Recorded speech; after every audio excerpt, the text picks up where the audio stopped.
Is this surfboard, is it the speediest, the quickest, the most engaging twin fin currently out there in them lineups?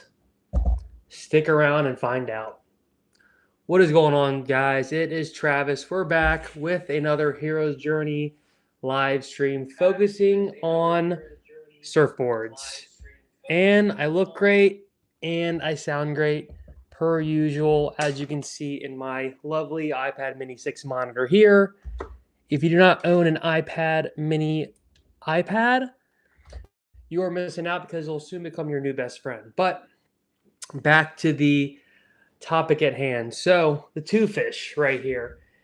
I've had a few sessions on it, and let me tell you, I am pleasantly, well, not even pleasantly, it's not like I was surprised, but I am surprised about how fast the board is. That is the first thing I want to talk about with the Too Fish, because it is lightning fast. Now, again, the clickbaity thumbnail, I know I got you in here. Now I got to deliver on my promise here, but I guarantee you, you are going to be hard pressed to find a board as quick and speedy as the Too Fish. Now, there's a few reasons for this, and one of them is the fins. Now, I wanted to talk about this later, but the cat's out of the bag here. These fins are excellent. I'm doing a fin test with other Firewire twin fins on this board. These consist of the KS Endorphin twins and the Tomo keels.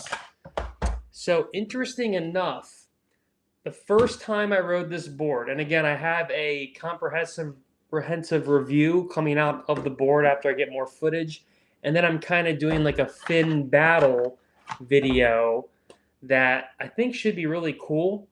And even Firewire was kind of suggesting that, because I think a lot of people now are realizing that, it's always nice when the board comes with a certain fin, but how do the other fins for other boards or just in general work with the board? Now, I initially thought like the Tomo keels were going to be like super epic, liddy. I was going to be like super stoked and they were going to be awesome. Because I've actually ridden the board once with these Rob Machado twins, which, yes, these are new and made for the Too Fish. Kind of like Rob made his Machado Cado board, and he made those 2+1, that fin setup for the board. This was a very similar thing. I rode these fins in the 5.7 version, which is 34.9 liters, and kind of top to bottom surf, but pretty fast and like kind of wish-washy. And I only got a few waves on it. I should have some footage too I'm trying to find from the Surfline archives. But what I noticed with the Machado, with these fins on the smaller version of the board, this is the 5.11, that was the 5.9. Right away for me, it definitely felt like a little skatey, a little too loose. So right away, I kind of actually wrote the board off somewhat, because I was already so used to more of an upright, pivoty twin fin like the KS, or kind of even like the Tomos. These are kind of a mix between these two. But what I realized when I wrote it in this 5.11, so a slightly bigger version, and maybe it was after riding a few other twin fins, and this was even back in like July or August, I'm pretty sure, when I rode this board in the 5.9 with these fins, and I didn't think it had enough hold for me. The second time riding it with these fins in the 5.11, I actually had an extremely different experience. It is actually pretty holdy, pretty drivey, and I'm starting to realize that like when Rob makes these fins for these boards, you can try other fin sets, but in the end, like, you're going to want to at least give the main fins a go, because I think they're going to be your best bet. And I think there's a reason why, besides just kind of, making more money for the companies that make these boards and fins, etc., it really is like ideal for the boards. And I'm learning that especially with this, because when I rode the Tomo keels with this 511 recently, and I'm kind of like spoiling review my upcoming fin versus battle comparison. But when I rode them with the Tomo keels, I actually thought they were going to be like amazing, and I thought these were going to win. But what was interesting was they actually were extremely loose and borderline too loose. So in the Revo Max, these fins never felt loose. They never, to me, they always felt like the twin fin you want to have. But these in this board actually did feel and do feel looser than these fins in the board. Now, there is a pretty big reason for this, and it's funny how you don't even really notice it. If you look at the square footage, you probably do, but these fins are actually a good amount smaller than Rob's fins. Let's see if we can pick it up on the thing here, but like you can kind of see the outline of the Tomo keels. See how much is left on the back there? So these are lined up. There's like a good extra, almost an inch out the back of the Rob fin, just lengthwise. And then it's actually also maybe a teeny bit thicker, but really they're straight up just bigger fins. They're just bigger. It's really obvious when you look at them side by side, and I'll show this in better detail in the fin versus video, but it's very obvious that they are bigger fins than the Tomo keels, and these are the largest. So they kind of threw me for a loop because I expected these to kind of be like magic, and even some of the Firewire guys were also kind of expecting that. So maybe if this board was the smaller version, maybe they would look a little better for a smaller person as well. But the mediums of these in the Revo Max for sure felt way more stable, less loose, and overall better. In this board, these you still have a ton of speed. It's extremely fast and extremely light. It feels like you're on a magic carpet, and you do feel like Rob Machado when you're riding it. There's no doubt about it. His inner spirit enters your body, and you start just like, the speed is unmatched. It's like really fast. And besides just like the twin fin, no matter what you use, it's also because of this deep single concave, which I want to talk about in a sec. Let's just wrap up this fin talk because this is kind of important. All these twin fins, it's the same thing with these KS fins. They're a lot smaller than these Machado twin keels. I'll even show you that right now. But in the end, the Tomo large keels felt way too loose and not enough hold on the turns, especially. Somehow the bottom turn still goes all right, but the top turn, in kind of like a windy, somewhat gnarly session, I noticed that like it would just twin fin, like what's it called? Like when you slide out, so it would slide out, but just a little too much, a little too much. The larges in this slid out more than the mediums in the Revo Max. So it was really interesting riding it because I was like, oh, wow, this board is like extremely loose and fast and slidey and really isn't my kind of surfing. Like I need to have some hold, but this also comes from what's going on here. But bottom line from the first tests, from the 3 surfs I've had on a Too Fish, so far my favorite fins are the Machado twins. And that's super interesting because they're made for the board, and like you can go on a hunt and try to find the best, but so far the fins for the board are the best. Now let me also show you the Endorphin twin, which is a very upright twin fin that I would normally ride is like this as opposed to these. But let me show you this too. So this fin is the same thing where it is heaps smaller. Now you can kind of see here, so I'm holding it where it would be on the board, and look how much is off the back end there. It's like even more of a difference than the Tomo keels versus these. So, and these only come in one size, the Kelly Slater ones, the Kelly Slater twin fin version. Then when you put the Tomo keels against the Kelly Slater keel, the Kelly Slater twin, they're almost shaped kind of too different to match. But even the Tomos are bigger than the Kellys, because it has more of that keel outline, and it wants to extend. It's harder because the colors are kind of the same here. Let's see if I can really show you here. So there we go. So you see the back of that is extending out more than this. So this is where it ends, and this is where the endorphin ends. So these Tomo keels seem to be bigger than these, and then the Rob Machado twins are bigger than both of them. So just based on size, I probably do expect the Kelly fins to be even looser than these, and then these are tighter than both of them. The Kelly fins, when I rode these in the sweet potato, I used them with the bigger trailer,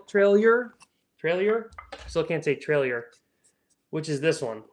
And that was the magic combo, was two of these and this one in the sweet potato. When I took out the trailer and put in the nub, it like went from stable, rideable to I couldn't even ride it. It was way too loose. And then when I went, I don't even know if I went no back fin, because even the nub on the sweet potato and these was hands down just far too loose for me. And it was doing that same thing where you would do a backside turn and would kind of slide out, and then it would still land it, but you'd lose all of your speed after doing the turn and sliding out. So my assumption is that when I just try these as a twin in this board, it's going to be even quote unquote worse than these in terms of hold and not, I guess, somewhat drive, but mainly hold and ability to not slide out on turns and bottom turns. So it's been a pretty interesting test. And again, I thought it'd be a lot more of a close comparison, like these and those, the Rob Machado twins. But really the bottom line is when I put them all side by side, like the size differences were so vast and so obvious that I was like, well, this is just like a totally different fin. It's almost like this fin is like an extra large. It is a big fin. So I think it has like a ton of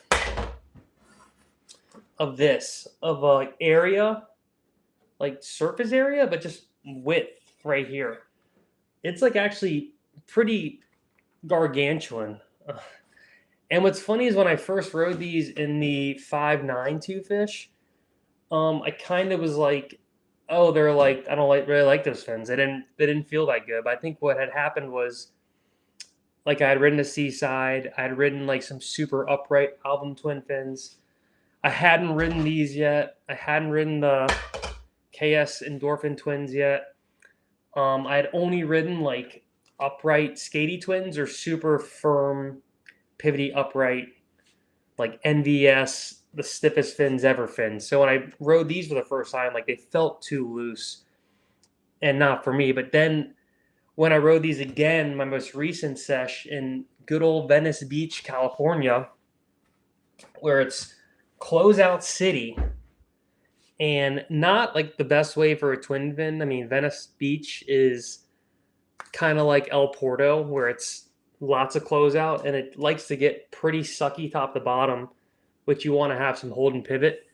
But I was HE double hockey sticks impressed. I guess I can't even say the HE double hockey sticks word. I'm too scared for the YouTube police to cancel me. But it was hella amazing. Like I was like, wow, this feels freaking great. It might have been because I literally rode the Tomos one session, and then I rode the Machado keels the next session. and it was like a night and day difference. I was like, this is pretty unbelievable. And it was the larger ones. I've only ridden the medium.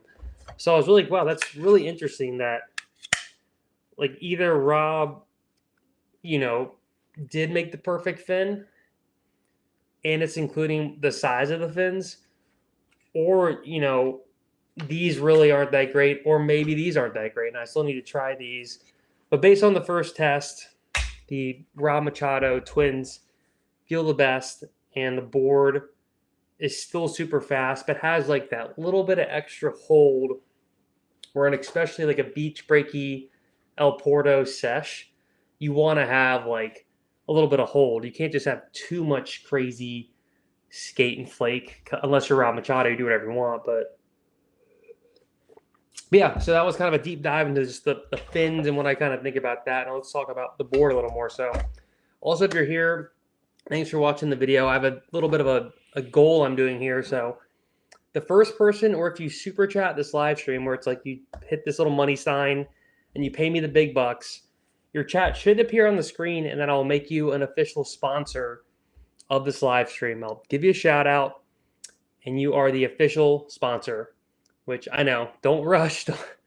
Just hold on. Don't give me all your money yet, but it's something YouTube literally just asked me to do just then. I was like, yeah, sure. So if you want to be the official sponsor, just super chat. I think you hit the little money sign, and then you say something, and it should pop up on the screen. I'm still testing this new format here, but yeah. But either way, so that was the quick shill. If you feel like giving me your monies, but let's talk about the board now. So even before my fin comparisons finish, I'm gonna recommend these fins because it seems almost pretty obvious to me out the gate that at least if you don't go another brand or another like similar one to Rob's, out of the Firewire lineup, these do seem like your best bet for this board.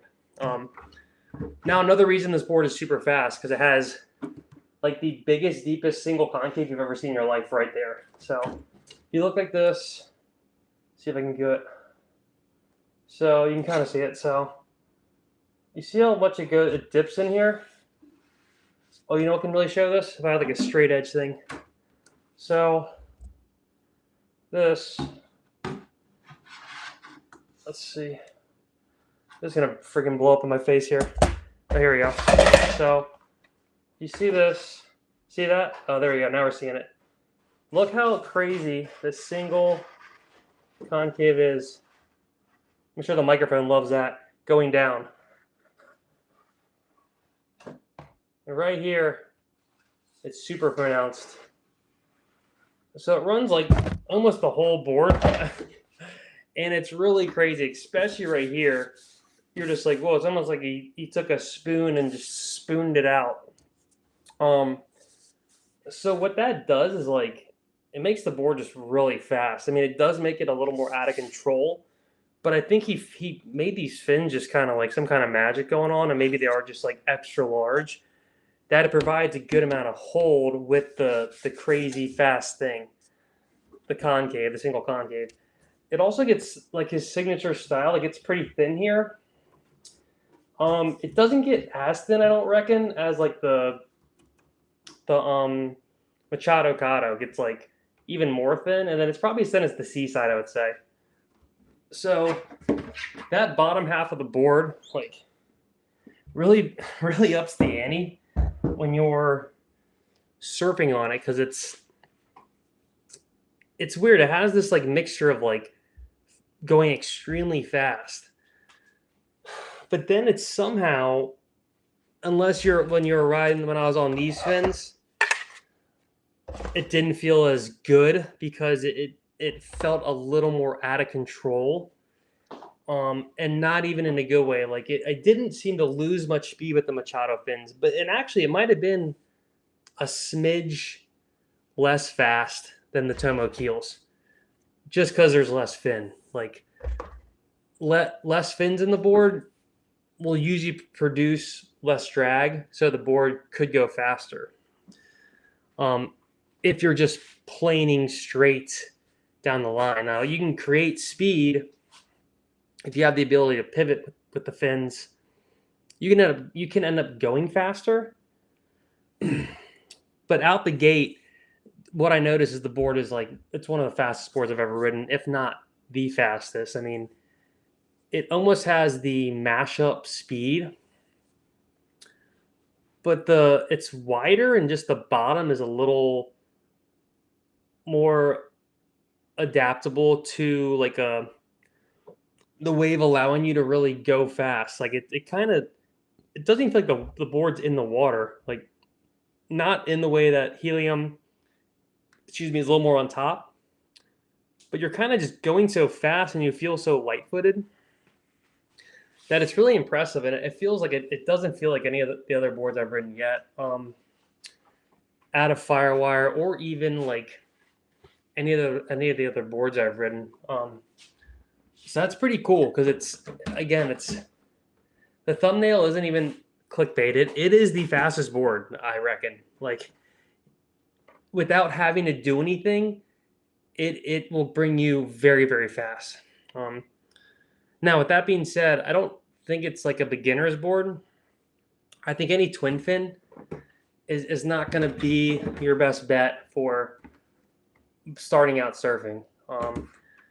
Because what's going to happen is you're going to be going so fast, you're going to try to like step your foot back and then kind of keep control. But it's going to be more controllable than some other twin fins. But at the end of the day, it's always good to have more fins for beginners. The Seaside, I think, is a friendlier, easier board to ride. Even the Machado is probably easier to ride.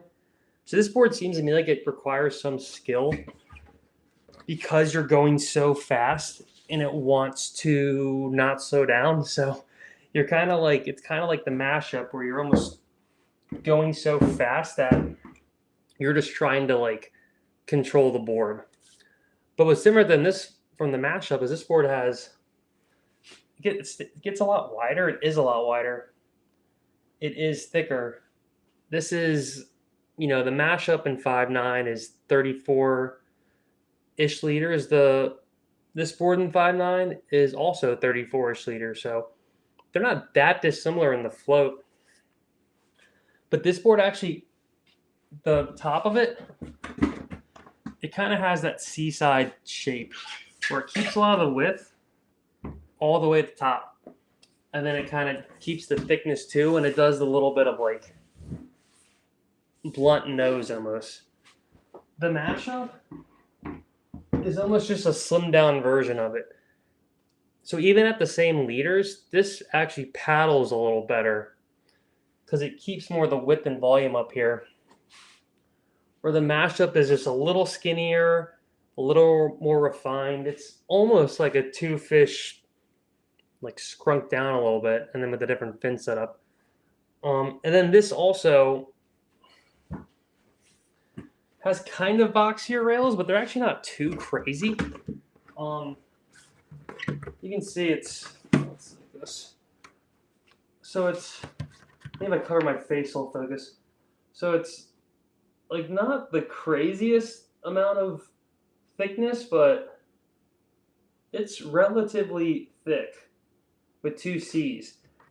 But it's not like a twins fin, or it's not even like the sweet potato, or the rail wants to come up and then make a platform. This is more like a typical medium soft rail that feels very good in hand, and it's not very platformy at all. It's kind of just like a slight roll, and it keeps that slight roll from the whole way from the nose to the tail. You do come to like the platform-esque of like the sweet potato, but what that does is it kind of creates a little more of a boat effect, whereas this is actually pretty streamlined, and it doesn't feel as boaty as the sweet potato. It feels like a lot more nimble, even though it is a pretty like squished, wide fish, retro fish, I would even say. Because let's look at the tail a little bit now. So the tail to me is like pretty much what fishes wore in the style when there was like a retro fish. They would always want to go with this like really deep big swallowtail. The older I've gotten, I've almost kind of not preferred these as much, because what happens sometimes is it can be a little kind of weird to move it around, and you would think these two big divot points would work really well, but sometimes it can almost just still be too much tail going on. Like with the mashup, it's a very like smaller swallowtail, and I really like that because it kind of like a little quicker to tic tac. This, you're moving more board back and forth. But somehow with this one, it really feels amazing. You don't even feel like the big swallow. It almost feels like you're on the Machado Cado. It has actually the stability of the Machado Cado when you're riding, and when your foot's on the back, it feels like you're on a squash tail. Like when you're just pumping, it doesn't feel like you're gonna skid out pumping. You feel locked in, like especially with the Machado quads, or sorry, the Machado twins right there. You feel very locked in, which was really interesting because this swallow is so long. Let's keep the comments PG there. It's probably like, you know, like 7 inches long. So what it does is it ends up like making the board even feel shorter than it is. This is a 5'11", but when I'm paddling and duck diving and putting my foot back, my foot's barely like not going off the board, because it's pretty much like a 5'11" minus 6 or 7 inches, aka 5'3", 5'4". And even when you're riding, for me, a lot of times I don't have my foot far enough back because I'm a more front foot surfer. But with this, even when your foot's not all the way back, it's still like in the right spot. So that part's really interesting because it's actually the swallow's so big. I caught myself a bunch just like having my foot back, and it'd be right here in the perfect spot, where I never have my foot right here on accident. I have to like think about it. My back foot's usually way further up, but on this board, because it has such a deep swallow, your foot naturally doesn't go far as back, but still it ends up further back due to the design. So I thought that was pretty interesting because I knew it was like a big swallow, but just somehow where it's set up, where it feels like the feet placement are really nice. And sometimes like when your front foot gets stuck on the board and you want to move it around a little bit, this one, it feels like it's you don't have to move it as much because your back foot can't really move that much. So it's like kind of, it allows you to surf it as a front foot surfer a little easier. Kind of like the other boards I was looking at. Typical to any other, the Revo Max. So the Revo Max, your foot doesn't have to be way far back as well, because he kind of like designed it with the rails right here to be able to speed up further and to do turns on it. So it kind of feels like the Revo Max in that regard, where your foot doesn't feel like it's that far back, but you're still like engaging the turns a bunch. So I thought that part was really cool. Let me know in the comments if any of you guys have surfed the Too Fish yet, if you own one, or the classic Go Fish, which this is the updated version 2 of the Go Fish. And the one super noticeable difference is the Go Fish kind of had like channel things that went here and here, but he took those away and just like made the super biggest like spoon single concave that just run through the whole thing and stays very flat. And then it's like the sweet potato. It doesn't have much rocker. It probably is pretty similar to the Mata rocker, but it's not much. Which, you know, can create some nose diving, but I haven't nose dived once. The only time I've really eaten it, and I did get it on my surf line footage in Venice, was I was flying down the line. and then went to do a floater, and then when I came down, it grabbed the nose a little bit right here and took me under. Line focus, there we go. And took me under. So I think that's the one drawback of not having the rocker, that much rocker, is when you are going very fast, it's a little easier to catch the nose. Now, if you go a little shorter with it, probably won't catch as much. But it is one thing to think about. But it is kind of the natural order of these kind of boards is usually they're pretty flat. Um, that's what's kind of nice about the Revo Max.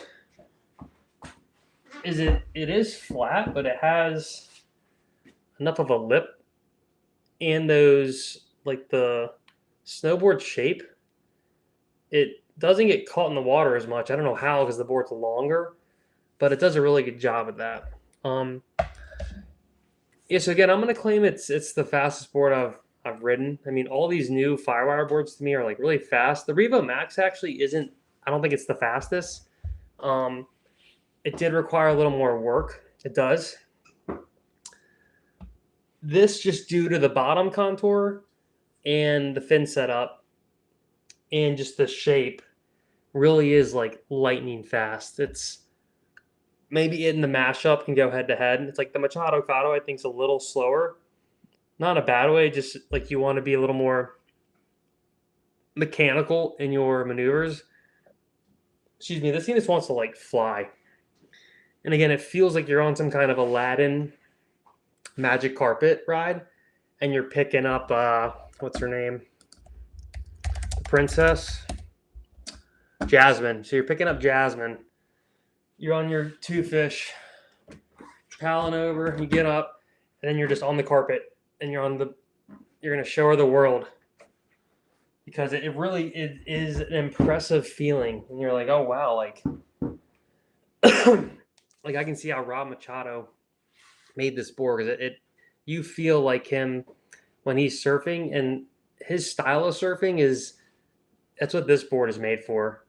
And out of all the boards out of the Firewire lineup, it's like it'd be hard to have like to beat how he looks on this board and just the feel of it. I mean, the Seaside I think was kind of like one of his most classic made shapes, and I think he probably almost is his favorite board. I mean, I'm speaking for him there, but this is kind of like in the Drifter, which shout out Taylor Steele was like one of the pivotal movies that helped me like pursue filmmaking even more. These were the kind of boards he was starting to ride more. They were twin fin, fat, short, flat type boards. So this is the quintessential Rob Machado shape. So let's talk about the material now. So it's in the helium material, which a lot of the Firewire boards are in. And it feels amazing. I mean, I really like it. I feel like these are the boards where it makes the most sense. The like really fast, really light, like this, the Machado Cado, the Seaside, like they make the most sense. I am out of focus. They make the most sense to have it in helium because it's that get up and go, and the boards are so fast. Also, maybe the mashup. Whereas other boards like the Slater Design, Sci-Fi, and then the Revo Max, those seem to, for me, I think they are better in the volcanic because it adds a little bit of stiffness. The boards themselves aren't like a need for speed like the Too Fish. They're more of like a daily driver, like you want to be like Kelly Slater. So this does come in volcanic, but it's the helium volcanic, and I have ridden that in the Seaside. But for me, if that feels more closer to their timber tech than the Ibolic volcanic, which I think is like maybe the best material right now is the Ibolic volcanic, which essentially just means it's this without the wood, has a foam stringer, and has the volcanic laminate over top. And there's just something about it. It just has like a really good feel. The material feels really great.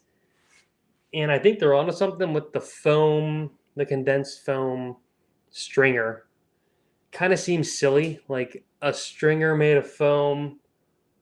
I mean, I don't really know like if it seems silly or not, but it's not really like, I don't know if any other board companies have the foam stringer. So it's either no stringer or wood stringer, or maybe some kind of like PU plastic stringer. I'm not really sure.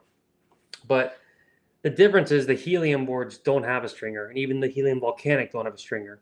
The Ibolic volcanic has the foam stringer. So there's something about a stringer that could either make a board one way or the other. All right, we got Kyle Watts in the chat. Kyle says, "Oh yeah, yeah, heck yeah, yeah, brother." You get the reference. Board science, sweet. And I'm doing all I can here. Because what I really like on the helium is like it has the wooden rails. They do like paint over top of these parts, but this wood, it goes around the whole board. So it's the stringer of the board, but instead of a stringer down the middle, it's a stringer around the board. I'm not 100% sure the pros and cons of a stringer versus down the middle versus the outside. You know, you would think a stringer lets the board kind of have two sides, so almost like two different surfboards glued together, where this is one surfboard.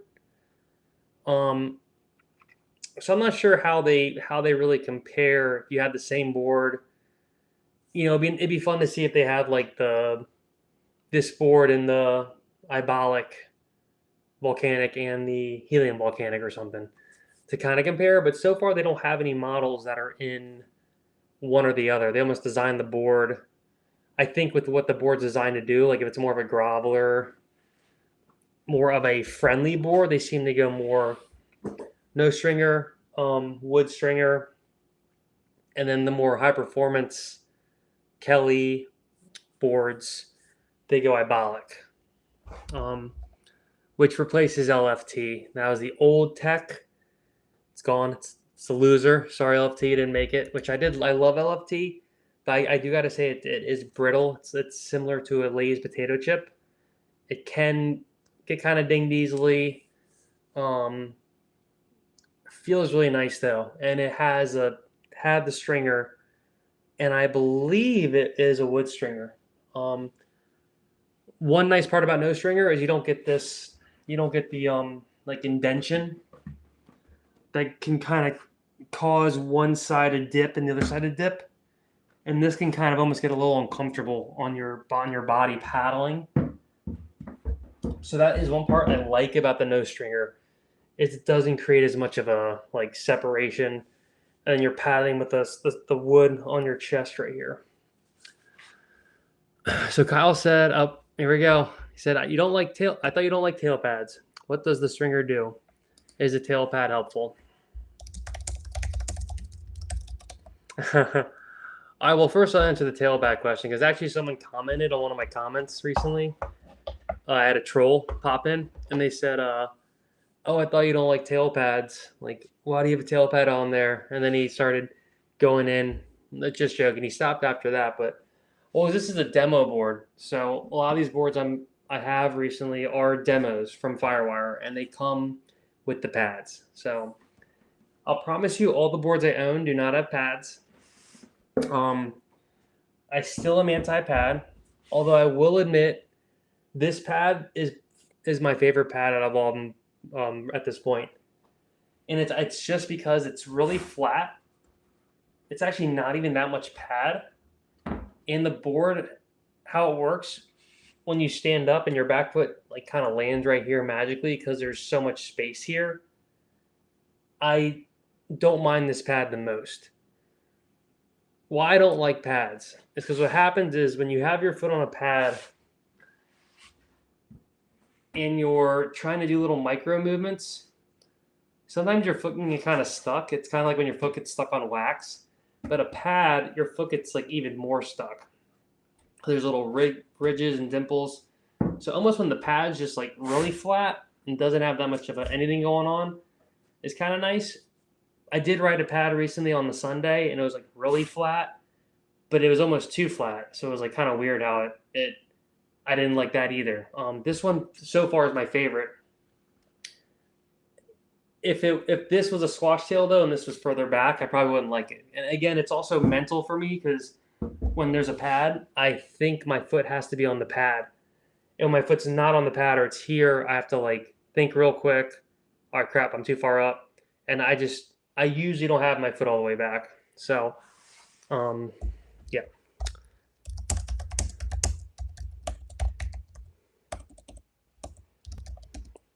And but I think a tail pad is helpful for a lot of people do like them. And a lot of people do say they use them for knowing where to put your foot. The tail pad does help you with knowing, oh, my foot isn't on the pad. I need to put my foot further back. People do like it for that reason. And a lot of pro surfers, I mean, 99% of them ride boards with pads. When you're in like huge, big pumping surf, it is that little bit of extra hold and stability that can be kind of nice. And a lot of people, I think, just grew up on them. It's not even really thought about too much. You start using the pad, you just keep using the pad forever. You never question it. The only reason I questioned it is I think one day a pad fell off or I didn't use a pad on a fish. And it clicked and I was like, oh, I actually like this board a lot more without a pad. And then when I tried to use a pad again, it threw me off a lot. And I was like, well, I don't really like using a pad. And then I just stopped using a pad. And that was probably 2015, 16. But I used the pad for 15 years and never thought about it and liked pads. So it takes some experimentation. Yeah, Kyle, no, thank you. Thank you. Oh, Clint. He just picked up a Revo Max. There we go. You've joined the cool club. What size did you get, Clint? All right, we got our channel sponsor, Hoplark. Well, they're not really sponsored, but it's delicious beer with no actual beer in it. It's just hops and water, but it's like really good. This is the one company too that makes it the best. F all the brands that make it. Yeah, get the Hoplark. So Clint, oh damn, Clint, you got the 6.0. Can you talk about it for a second? What did you what's your size and weight?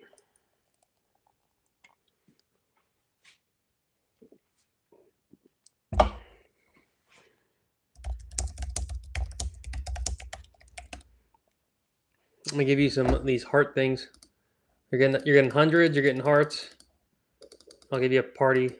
There you go. You got a whole bunch of stuff there. Oh, so you're 5'5", 135. That's sick. So that's like amazing for you. What did you get the new Revo Max fins, the Tomo keels? Did you get these?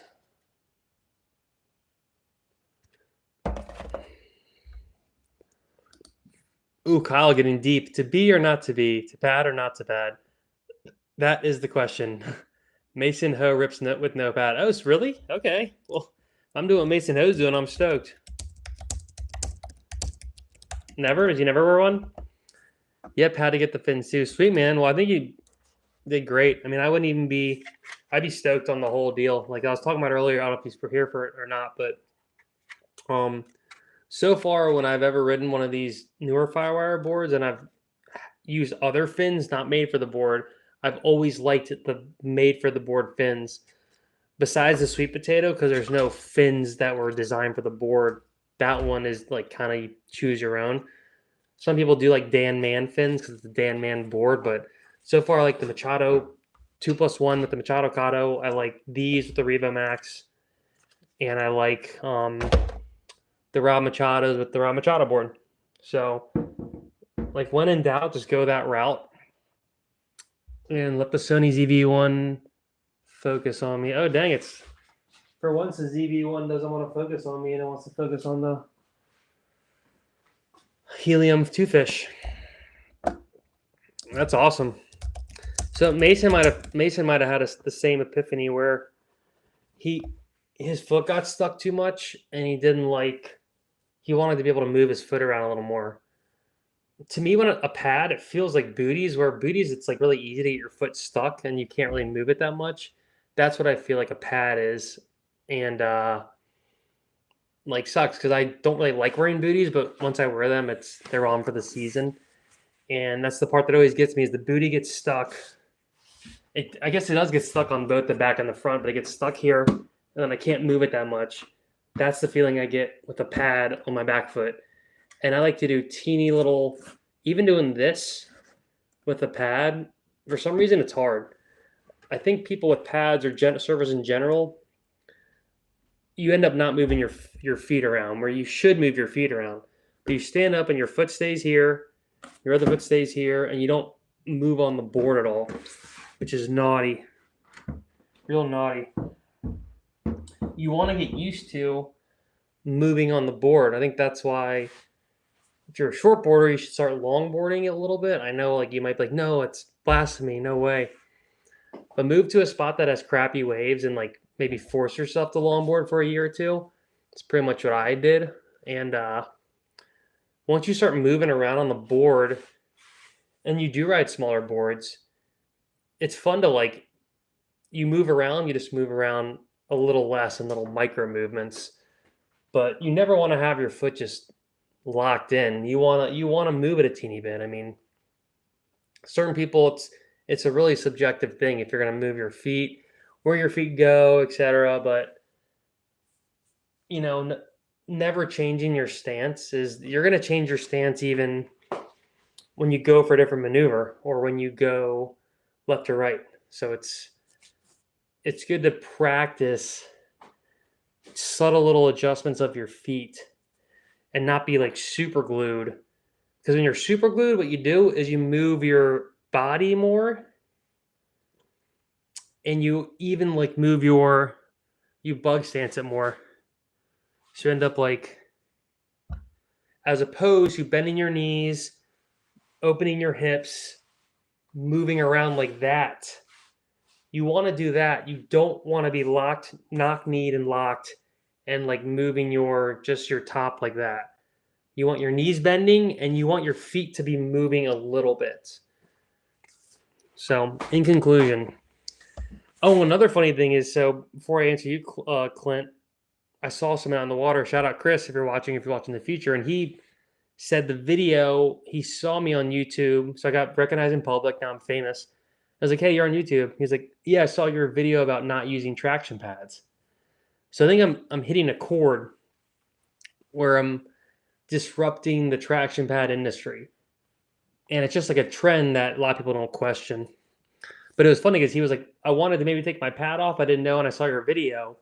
And then I can't remember if he tried it or not, but it was fun how he found a video about like, oh, do I need a traction pad? And my answer is, well, no. You might as well try with that one and then see what happens. Kyle says, makes sense. Yes, sir. Thank you. Clint says, I only have a pad on my Twinsman. Their EPS construction was too delicate and was getting too many pressure dings. True, I have a Twinsman as well.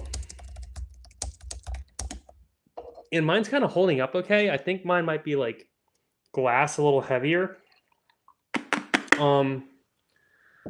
But that does help too, I guess. It does help with pressure dings. That is a good point. It does keep the integrity of the board more.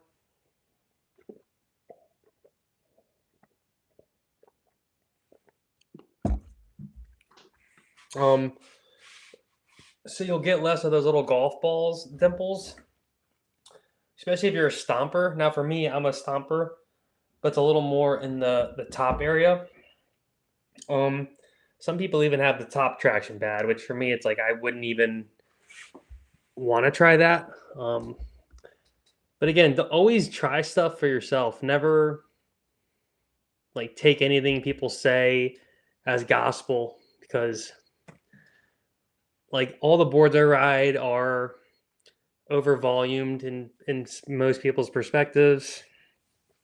Most people want to have a traction pad. Most people want to have, like, I ride a leash that's very thin. I have some people that like don't like the super thin leashes. I found a XM Surf, the company. they're the only company that makes these comp leashes in all sizes. So if you want a thin leash, and then they have this $1 million idea that it's like a tangle-free leash. Let's see. Can I put things in the chat? Let's see.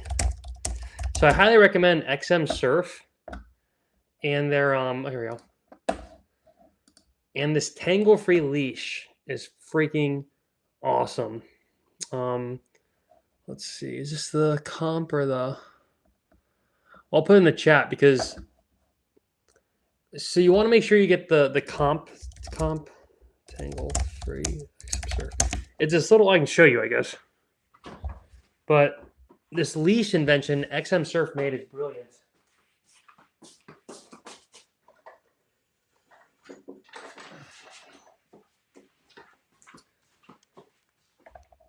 It's funny, it wants to focus on the traction pad. Never does that. I think I was wearing this Raiden hat and the glasses.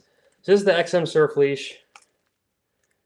And this is their tangle-free technology. I know it's a hilarious novelty, but it really does work. And the whole reason this works is you're on your board and it hangs in the water.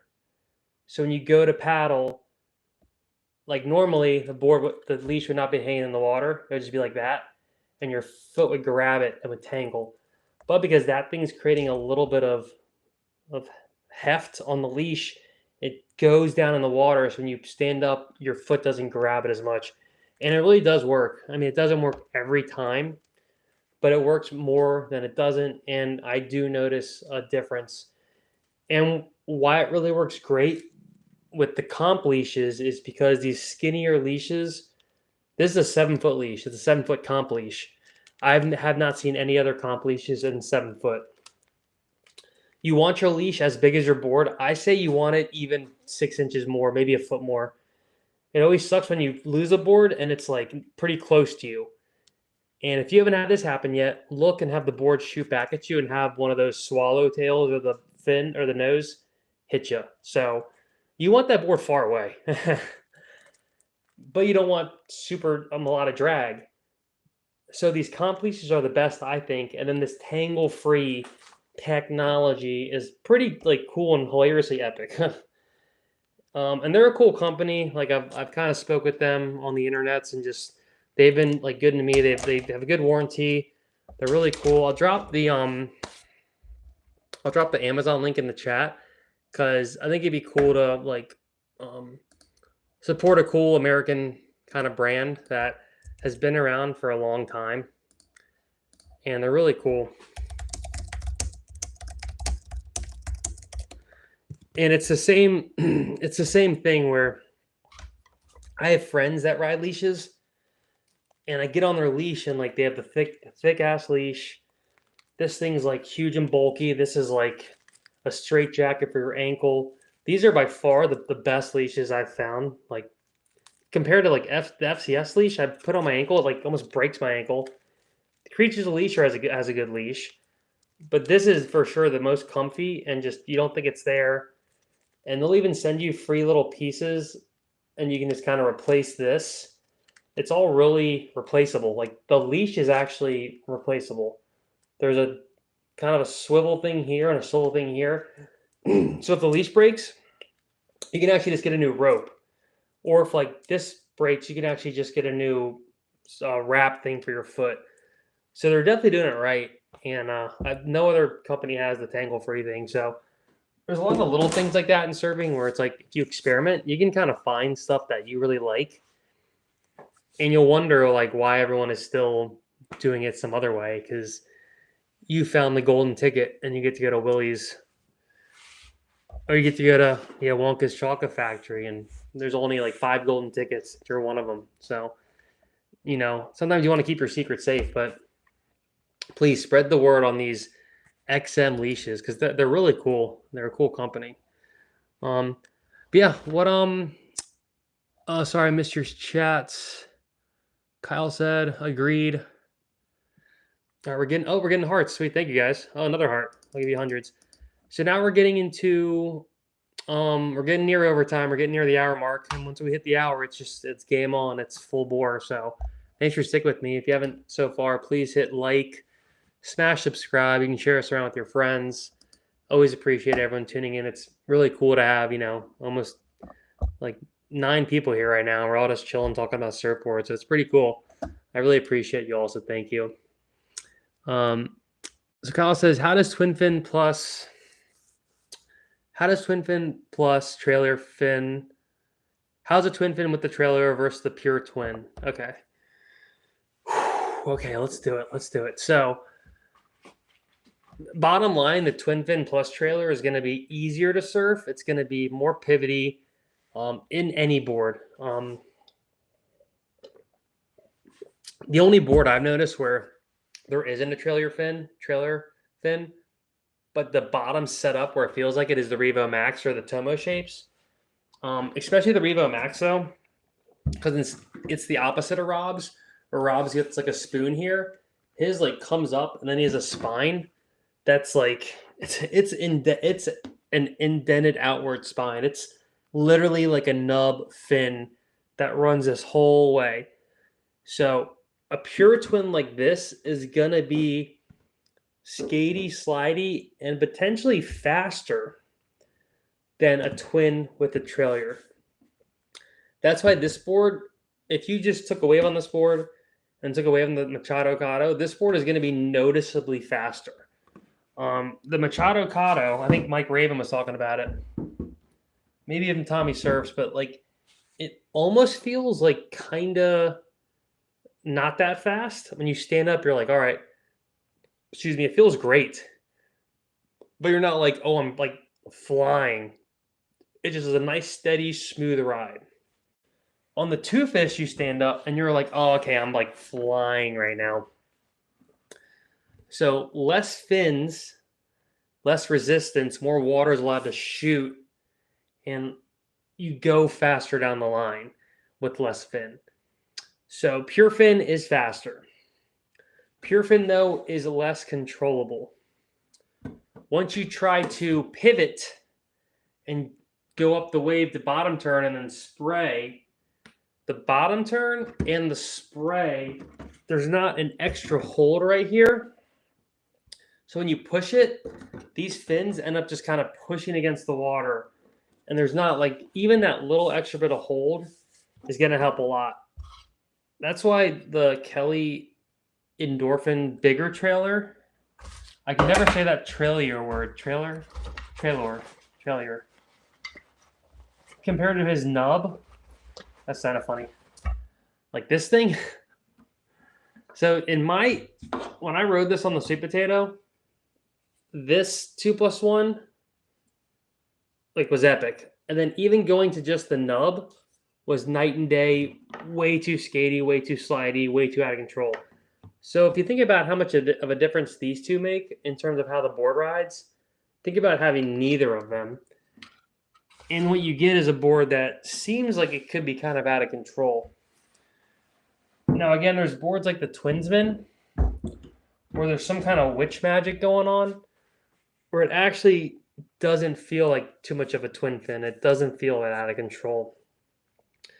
So we're getting to a point now where they've started to restructure how twin fins are made. And it's not anymore. This is more of like an actual twin fin from years past. It's like super wide, big swallow, keel twins. And that feel is like a universal feel. Everyone's accepted that's a twin fin. But then they started making boards like the Great White and the Twinsman and more high performance twin fins. And to me, they're a lot more, they have more drive, more hold. I don't know how the magical surfboard shapers are doing it, but we're getting to a point where there are twin fins that have as much hold as a 2+1. But bottom line, the 2+1 is going to be easier to surf, more stable, and better for beginners to intermediates. Pure twins, Kyle, are going to be faster, looser, more out of control, and more difficult to surf, and are better for intermediate to advanced surfers. So hopefully that was a good sum up. Oh, we got Migsy. We got my boy Migsy. Minji. What's up, brother? Thank you for stopping by. I'm glad you made it. Hearts, party, hearts. I got your second email of all those awesome boards. So if everyone wants to know, sorry to spill your beans here, but Migsy has the sickest quiver ever, better than Mike Raven, which I thought was impossible. And yeah, man, you have an awesome quiver. And I have your email actually opened up with a reply getting ready. So thank you for your patience. I'm not the best at answering emails because I overthink my response and write it like 4 times. So thank you for your patience, brother. And I'm super impressed. That is an amazing quiver and really cool. Like really awesome. You have this. I'm stoked you're getting back in the water too. That's great. That's great. Maisie, you're doing it again. I'm always live when it's shred time. Well, I'm glad you have your priorities straight at least. That's gonna stick. I know. I'm sorry. Yeah. Unfortunately, you got a new nickname now. At least it's good. It's a good one. So tell them what sizes they'll all crack up. Okay. Well, if you're gonna allow me to say your quiver, I'll do that. Is that okay with you? Let me see if I can find it really quick. Is that okay with you, Migsy? Let's see. we're gonna go through Migsy's quiver. We can all rate it. Eventually, I'll have a screen sharing thing going on. I just haven't figured it out yet. Okay, I'm going for it. You got to stop me live. So, Migsy, our pro chatter, one of my favorite subscribers. We're having some email correspondence, and he sent me his quiver and his shape. So here's Migsy's quiver, and you're 50. So you're 50. Okay, yeah. So I wouldn't say you're older. You're in your perfect time of your life when you're just now it's time to just enjoy life, and hopefully most of the BS is behind you, and just stay healthy, stay happy, and just shred it. Sure, if only good vibes. If only get good vibes. Okay. I mean, dude, all my sizes are like this, and considering that your age and how what's your you said you're kind of a bigger person, right? Either way, let's go through. So we're gonna go for it. Oh, we're losing people. People are pissed. They want to know. They want to know. 5 people left because I wasn't coming up with them. So here's Migsy's quiver. So Migsy, he's got a 6'6" mashup, a 6'8" Dominator 2, 6'6" Sci-Fi 1.0. And just to clarify, Migsy was ill for many years with no water time, but now he's back in the water. It's a miracle. Well, we're all stoked you're back, man. I'm stoked because I always think that I'm really grateful for surfing, and if I didn't get to surf, it'd be difficult. So, doing my best to practice gratitude to keep surfing in my life because without it, it'd be very hard. So I feel for you, and you got to make do with what you do, with what you're given. But like, I'm very thankful that I get to surf, and we all should be. It's like it could easily be taken away, and surfing isn't about all the object, and surfing isn't about all the objective stuff. It's not about the materials. It's about being able to go clear your mind, go exercise, and do something that you really love and that you can't really do anywhere else. And it's really important not to like forget that and to be grateful to every session. Like just every session I surf, I get out of the water, I do a little circle of gratitude, I call it, and I say thank you just because I'm thankful, and I do a little knock on my pineal gland to keep that thing uncalcified. So there you go. Now you know I'm a crazy person. Yes, thank you, fellas. But so let's continue on this quiver. So, yep, exactly. You guys get it. Yeah, it's therapy. It's one of my friends said it really well. It's like our gym, and we get to have a form of physical activity that we actually really enjoy. So it's funny that it checks off like the meditation kind of box, and then also the physical box, and the outdoors box. It like checks off so many boxes. I think it's why surfers have a certain appeal to them. Um, that's undescribable. Like from a person who doesn't surf, you look at a surfer, even like someone like Spicoli, and it's kind of almost like, oh wow, this person's kind of like figured out a way to like really enjoy. It's hard to describe, but there's something about surfing that not many other sports have. We also are immersed in salt water. Our bodies are made of a lot of salt water.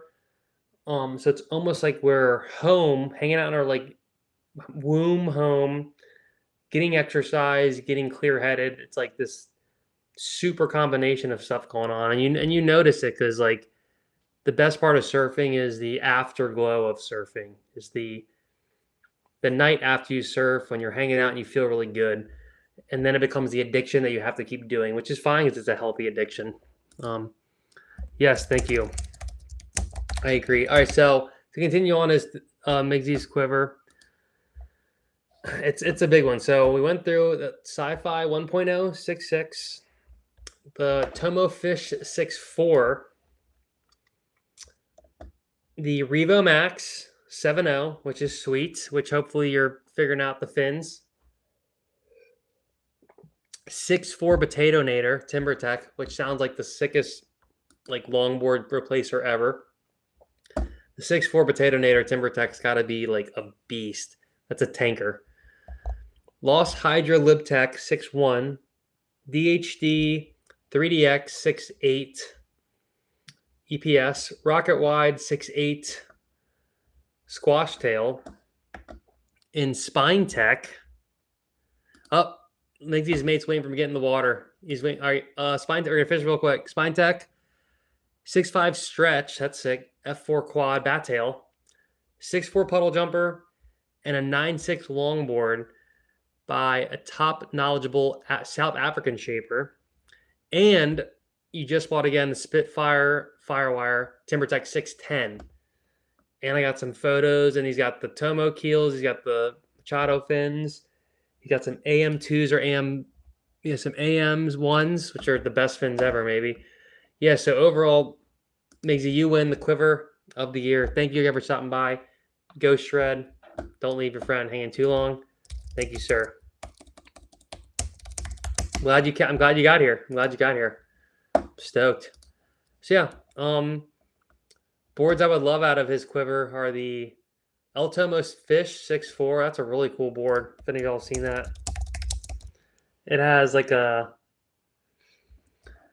crazy tail. I'm trying to find it here. Search El Tomo Fish. Okay, yeah, so you'll see the El Tomo Fish is kind of like the Revo Max, except it has this kind of tail, but it's even crazier. It has like a little indentation, sharp. It's a unique board, like a lot of Tomo's boards. And then the Potato Nader 6.4, I love the shred because I love those big potato nados, potato naters. So, thanks again, man. So, Miggsy's off to get a shred in, but yeah, let's continue the board talk. And now we're over an hour and eight. I'm starting to get my live stream voice. When I live stream too long, my voice gets weird. The sizing for the two fish. So this is a 511. It's 38.0 liters. And again, with this board, I think Wooly TV was talking about it. I wouldn't be scared to go up in size with this. I mean, you see, I'm 5'11", I'm 5'10". I'm pretty much there. I have Hokas on, so I'm like an extra inch. But with this board is why I think you can go a little bigger. Is because of that humongous swallowtail. Because what that does is it makes the board feel a lot smaller than it is.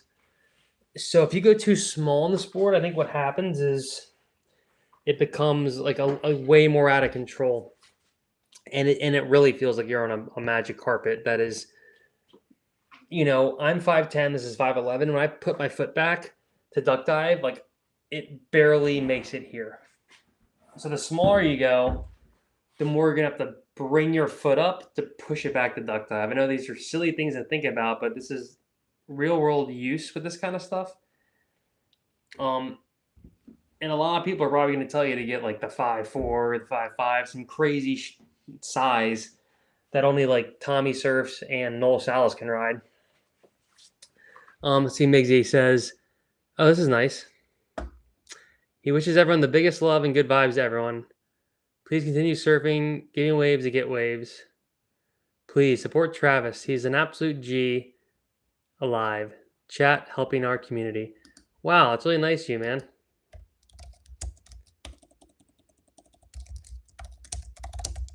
That is really nice of you. Thank you.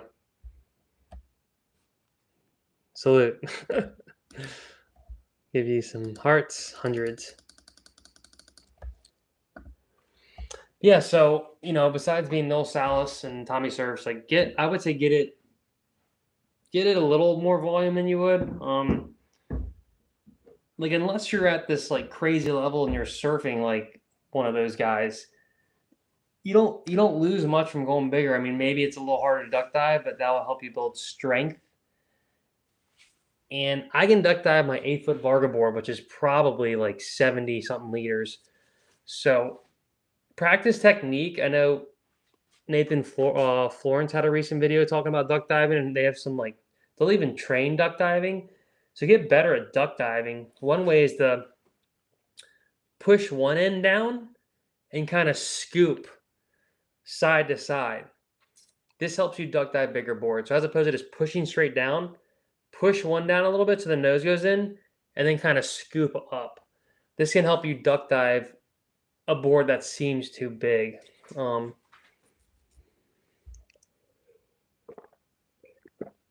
Kyle Watts says exactly tiny. He's tiny sized. He's a smaller person. Well, it's also funny though because Noel is, I've talked to him a few times. He's a really awesome guy, and I really appreciate him because when I've met him, it was an awesome experience. I actually had to interview him, and it was really cool because I've been following him for so long, and he's so knowledgeable and just a really genuine, nice person. But he still is 5'9", pushing 170. So I always find it strange how he's riding the board so small. But again, he's almost,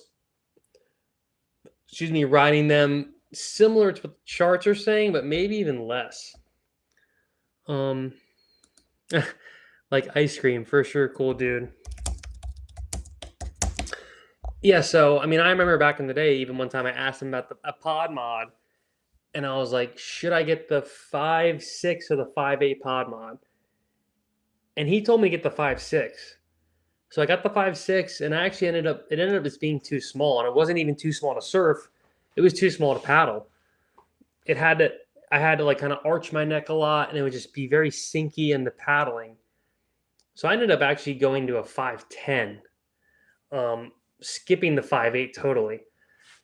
And that was one moment where I realized, like, all right, surfboards are super subjective, and the volume size charts, the best surfers in the world, like they might tell you one thing, but you also got to look at your skill level, what you're trying to get out of it, etc. Because he wasn't trying to steer me wrong. He was just talking about once you stand up and riding, then the 5.6 is going to feel better. So it's like kind of a compromise. You got to take into your age is a lot of it too, and your fitness level. Yeah. And he's light-footed. When he says he's 5'9", 170, it's because when I've met him, he seemed like he was skinnier than that. So it's either I'm skinnier than I'm skinnier than I am, or I don't know what the saying is, but like I feel like I'm like thicker and bigger, but I'm still only 175 on like my fattest days, PHATTEST, and I feel like I'm way bigger than him. So it's kind of funny how a lot of it's even body style. If you have more bigger chest, a lot of surfers are like skinny and tall, or just skinny. So you're not going to push the board as much. But if you have like a bigger chest, that's going to push this part of the board down. top of the board and you're laying on it, that's just going to push the board in more.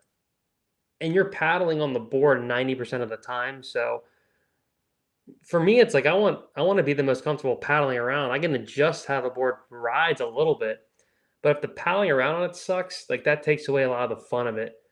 Um, so try to find out, and that's why I think the leaders is a super important metric, and I think it's the most important metric, even though we've all become obsessed with it.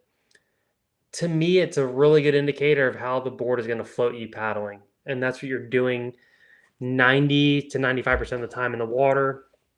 So depending on what you want the board for, like, are you going out for an ocean swim? Or are you going out to paddle around to catch waves? So Kyle said he surfs on better days, walled up waves, and he's a long body. Yeah, he's kind of like the typical surfer type. But I know like Tommy Surfs is a good amount lighter than him. I think Tommy Surfs might be like 145 or 155. And he's a little bit shorter. And he rides usually one size up from Noel. I don't know if that's changed, but I'm pretty sure that's what Tommy was saying. And so it's like, if Noel told Tommy what to ride, he'd be telling him to ride, obviously smaller than him. So super subjective, and you want to figure out what's best for you. And that's why the whole demo thing with like the Firewire does and your surf shops do, like, take advantage of them. Because I never did that. And it was dumb to not do that. Like that's like that wasn't even around beyond 3 to 4 years ago, that you couldn't go demo surfboards. Like, but now that exists, like, take full advantage of that, because it is hard to make $1,000 mistakes, and if you size a little incorrectly, it's nice to like try before you buy. Yep, Kyle agrees. And now Noel is riding the Waco pool a bunch, because now he's his home break is Waco. He does, I'm not going to put too much of info out there, but his home break's Waco. And you don't have to paddle that much at Waco. I mean, and there is a spot where, even though buoyancy is different in the pools, you do want a little less volume usually in size, because the wave has enough power already, especially as the takeoff is like very throwy. Even if the wave is kind of soft, you're not having to really make power. You're not really pumping down the line. It's pocket surfing. When you get good at the pools, that's what you're doing, is you're surfing in the pocket, and you want a shorter board to fit in the pocket, and you just want to be able to increase your maneuverability. And because you're not paddling out duck diving waves, you're just kind of doing like one paddle and chilling. That part's way like less exhausting. It's more exhausting to move around a big board on the wave. So it's almost the opposite of the ocean surfing. Even though in the beginning people thought you wanted more volume for the pool, because the buoyancy is different. And I think you actually sink more in the pool. I gotta double check that. Let me see.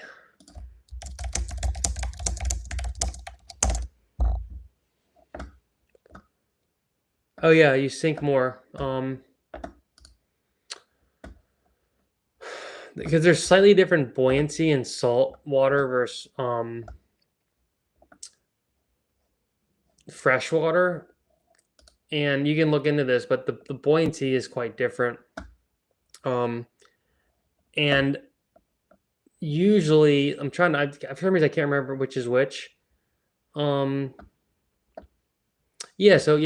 water, because of the salt, creates more buoyancy, because it's almost like having little particles that keep you more float. So in the pool, you think you want more volume, but you kind of want less. And this is just because once you're standing up on the wave, then you are like, you want to be able to dig in a little more. Like, it's way more critical, like especially if you're at a wave like the Kelly Slater wave pool, where it's like you're going so fast and there's so much going on that even one little mishap messes you up. Having more control over your board in a pool is like you don't have as much discretion in making a mistake and being able to survive the wave. Like if you make a mistake, like you're gonna fall, and in the ocean you can kind of make a mistake and regroup and pump, and then but a pool, it's like you have this one section you're going with and you can't really mess up that much. So um so yeah, it depends on if you're surfing a pool or the ocean, what size you're gonna go with. But the two fish, I would say bottom line, I would go a little bigger. And like I think I forgot to end this thought, but Wooly TV is a similar size. He's a little bigger than me, and he got the I think he ended up with the 510. But even he was saying he could have went a little bigger, and he wouldn't have minded it because it's such a big swallow, and the board's so fast and lively anyway that you're like, oh, I wouldn't mind this more paddle power. Um, and I've still noticed that the bigger the board, the faster you can go, and just the more hold the board will have when you ride a 9-foot longboard on kind of like a slow wave versus a sweet potato with the same volume. The long or sweet potato might have a little bit less volume. The longboard is going to go faster, have more drive because it's a bigger board. It's more surface area. It's going to get less affected by little chutter in the water. So really getting used to having a little bit more board is only going to help because you're going to go faster. You're going to kind of get stronger. You're going to be able to grovel smaller waves more because there's more board surface area underneath you. Less board, obviously, the more you're going to sink. The smaller the wave, the less board, the less speed you're going to have. You're going to have to create more of the speed. Yeah, guys, I mean, that's kind of, I had my little list here, and we went through most of it. The speed of the board, the hold of the two fish, the materials, the sizing options, and my overall fin experiment that I'm conducting with the Endorphin twins versus the Tomo keels versus the Machado keels. And spoiler alert, so far, you guys are getting the sneak peek. I think these are going to be the winner. They are made for the board as well. And so far, it has been somewhat night and day, at least with the Tomo keels versus these. And I think it's mainly due to the size of the fins. They're a lot bigger than the Tomo keels. Therefore, you're getting more hold. And on a board like this, that matters a lot because there's nothing else holding this board with the humongous deep single concave, which I'll just show you again if you guys weren't here for earlier. Because it's actually like really crazy, this concave. It's like unbelievably deep. That's what nope, not even gonna say that. I can't get canceled yet. So let me look at this.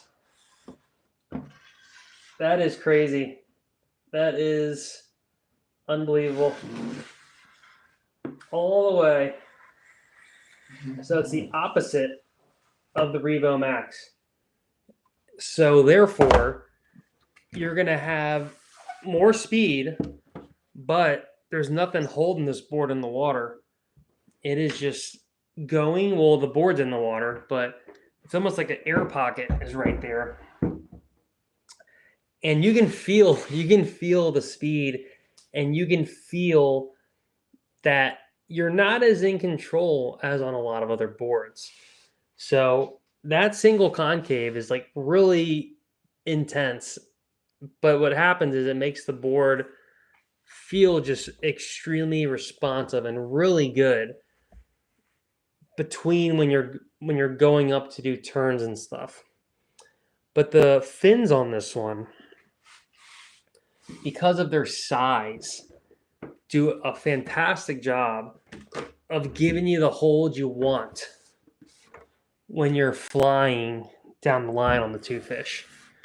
And again, the first time I rode these, I wasn't that impressed. I was like, oh, they're kind of like typical keel twin fins, where I never have the best experience.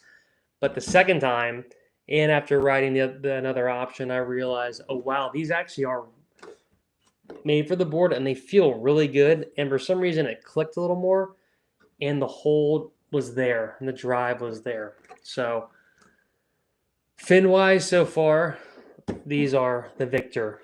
Oh, and Firewire does have like some kind of sale right now where you get a free pair of the fins with the board. So it's kind of a sick move because they're kind of expensive. I mean, they're $125.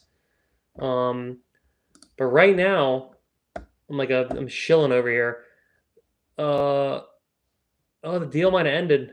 Oh no, it was on there earlier. But if you bought a board, oh no, it's there. Yeah, you get a free set of Machado twins with this board. Yeah. So right now, with this board or the Great White Twin on the Firewire side at least, if you use code FINFREE, you get a free set of these with the board. So that's pretty sick because like fins are pretty expensive now. I mean, like the Endorphin KS 5 fins are like $195.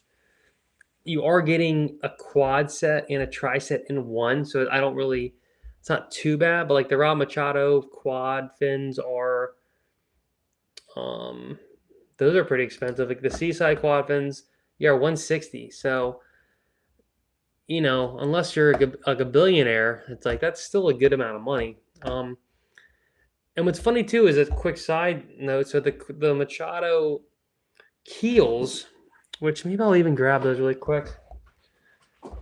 Okay, I'm making a big move for you guys. BRB.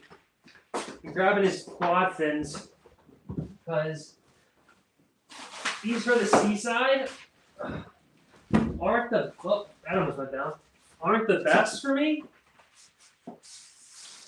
And these are what made me apprehensive about riding the twin fins. So, like I have a Seaside and Beyond that unfortunately I'm probably gonna get rid of to get a sweet potato to replace the GROVELER. So these to me are very similar to the twins, but for me, I never really liked these that much. Because I have ridden these as just a twin, but just looking at them now, they are a decent bit smaller, obviously, than the other options, but they're not that much smaller than the Endorphin. They're actually probably the same size as these Tomo keels, which is pretty interesting. Okay, they're actually they're a good amount smaller, but they're it's harder to tell because those are more pivoty and raked, but this is more of a keel. So this is where like the Tomo keel really does show how it's the two options combined, because this doesn't even want to line up the same. This wants to go up more, but then this has more of this back keel area that makes it more of a keel fin right here. But just doing that quick showing, these are obviously smaller than these, which is why these feel better if they're just strictly a twin. Yeah, they're a good bit smaller. But I know Rob has said like his Machado Cado 2+1. I could be mistaken, but I'm pretty sure he even said this in an interview where the 2+1 is really like these two. It's these and this made into a 2+1 set. It's the same surface area as these into the 2+1. That's why the trailer on his it's pretty big. It's if you even look at this, the trailer on the Endorphin is like almost as big as that. It's not as big, but the Rob Machado 2+1 is like it's bigger. It's like this big. It's more substantial. So I think his plan was to kind of make it the same surface area as the quad into his 2+1. what he might have done on his twin fin is like make this surface area similar to the whole Seaside quad surface area. So almost mimicking that hold, but by just extending this even more and making this fin like an XL fin. It probably says it on here, even the dimensions of the fins. So yeah, so I was hoping to get the whole square footage. Weird base. See, it only says, oh, here we go, area. So 1,500 plus 64. What is that? I can't do that math. Machado twin keel is 16,300. 16,300. No, I don't know. I can't do that math. It doesn't seem actually like it is the same where he took the 4 quads and made it into just the twin, but the front template of these are smaller. I could check his 2+1 really quick and see if that's the same square footage as his twin fins. Yeah, like his back trailer of his 2+1, it's like you're reaching AM2 levels where the AM2 fins are kind of a 2+1. But the back fin isn't like that small. But it is smaller. So the dimensions on his 2+1 are 6'8", 1,200. I can't do this math on the spot here. But it's close. Let's see if he even talks about it. So the 2+1, Rob is saying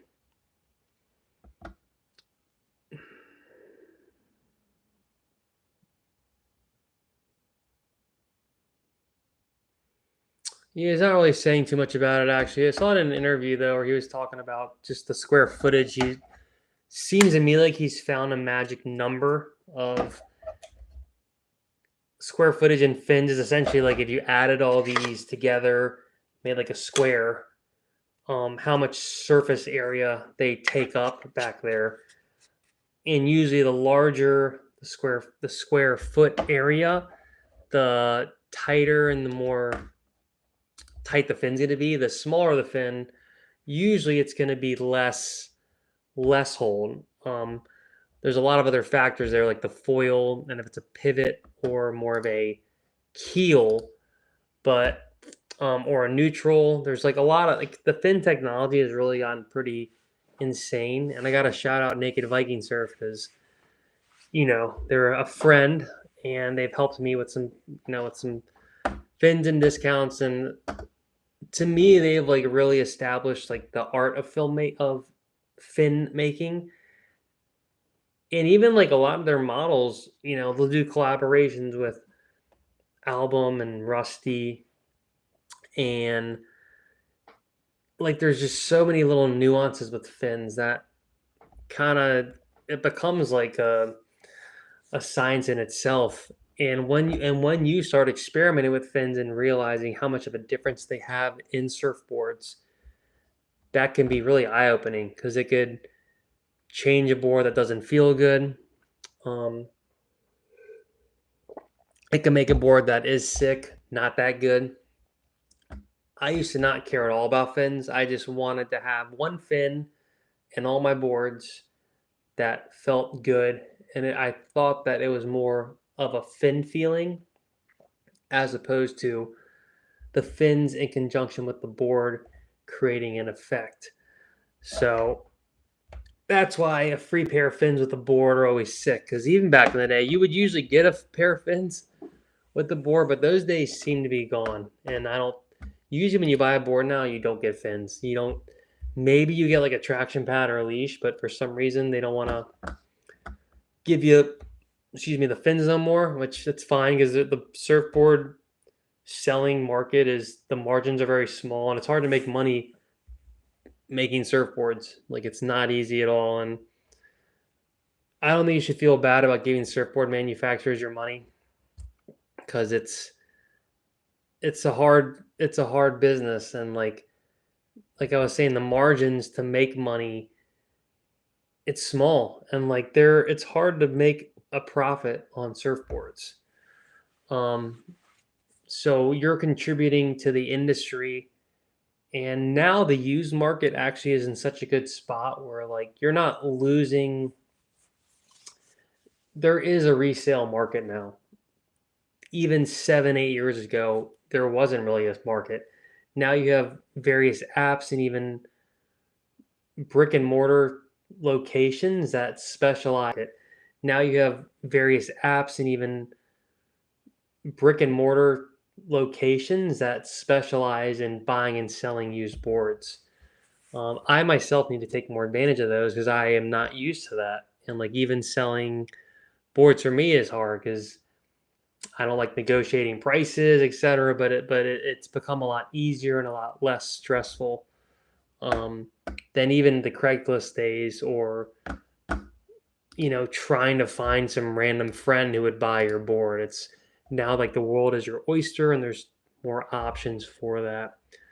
So it's not as intense to make the $1,000 experiment, because luckily someone might want to buy your $1,000 experiment at a reduced price. And you can look at it as that you demoed the board or you rented the board for a month or two for, $200-300, which isn't that horrible in the end. In the end, you got to try a board, you got to try a size. That's at least how you can swallow the failure. But all right, guys, we're past an hour and a half. It's past my bedtime. My voice is in its limit. So I appreciate everyone for tuning in. If you have any last minute questions, drop them in. I'm a little sad. No one did my goal. Oh, my timer ended. So the goal, okay, I could have just made it longer, but my goal was to get a sweet super chat, and you'd be the channel sponsor of the live stream. But you cheapskates couldn't do it. JK. And the thing did end. So I think because it ended, you couldn't even do it if you wanted to. But I'll try again next live stream. And essentially, you get to be I'll shout you out, you get the sponsored of the live stream. It's a new thing YouTube seems to be doing where they want to do a goal for each stream. So it's kind of cool. And I'm going to keep thinking about starting a membership platform and just seeing what we can really do there. I mean, maybe it essentially would be a paywall with extra content, but I don't want this to become a stab premium thing. So that's not the goal, is to exclude people who don't want to pay money. Just trying different things out with the channel, etc. So I appreciate everyone's patience and everyone's support as we continue moving forward. So if no one has no more to say, thanks Kyle, thanks Clint, thank you Migsy for your contribution chats. We have more things. Late night with Trav. Awesome. Yes, sir. Yep. Where I'm at, well, more doxing. Where I'm at, it is midnight. But I always feel weird ending streams when there's people in here. Right now we have nearly 10 people, and it's all right, guys, see you later. It's kind of, but I guess you want to keep people wanting more. So if I leave, that means you guys got to go start binging my videos. So binge away, because I gotta go. All right, guys. Well, I do need to eat this late night dinner and try to go to bed. And then what are we going to do today? Tomorrow, Pinky? Well, or tomorrow, Brain? Well, same thing we do every day, guys. Take over the world. Till next time. Peace.